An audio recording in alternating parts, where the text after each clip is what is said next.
What is up, everybody? So this is what the car looks like after the ground control coilovers, if you guys have been following. I drove it for about a week.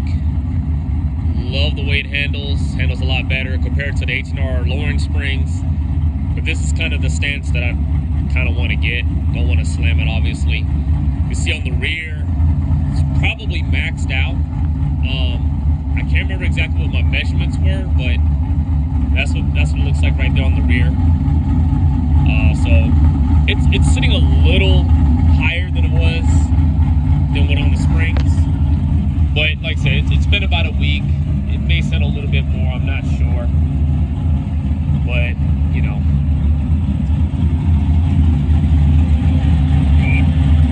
it's very close to the way it was before. But my alignment is a lot better in terms of camber.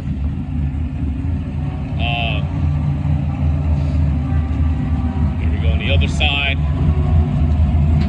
And again, I haven't just installed it, you know what I'm saying? So I'm just trying to get it as even as possible. I wanted a slight little bit of rake in the back.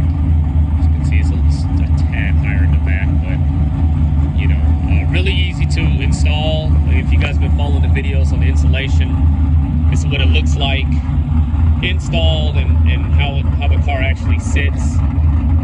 I'm gonna do a follow-up video, trying to get like a POV type style video of me driving it and kind of explaining, you know, how it feels compared to the H&R springs. But this is basically what it looks like, man. Very happy with it.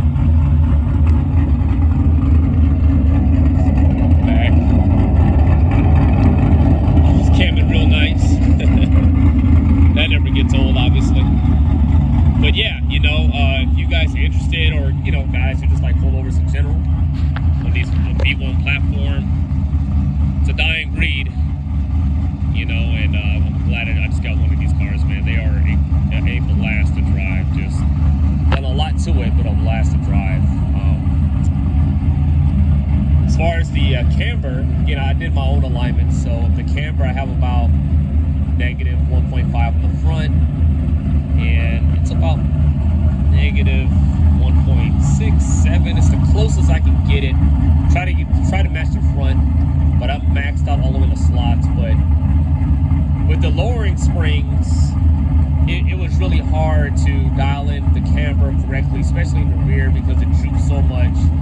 You had to add spacers and things like that to you know, get it to work right, and it just didn't sit right. And you know, the biggest things for me with these coilovers compared to the springs is that, you know, the springs just felt a lot more choppy. This feels a lot more confident, very compliant, very compliant for the road. You know, you would think with coilovers they'll ride horrible. They do not. This car rides a whole lot better than the H&R springs. But yeah, there we go, guys. I mean, that's what it looks like after about a week's worth of driving, settling in.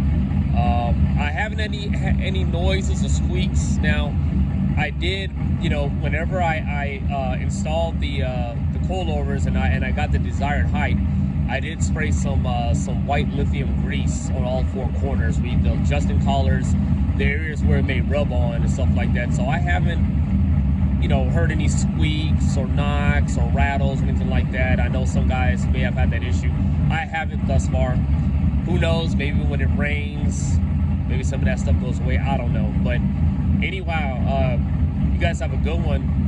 Like I said, just stay tuned. I'm gonna try to do a POV style kind of drive, and we'll talk more about it, so I can find some better, decent roads or whatever, and we can kind of see, you know, what it's like. So if you guys are interested in my videos, you know, subscribe, like, and thank you guys for tuning in.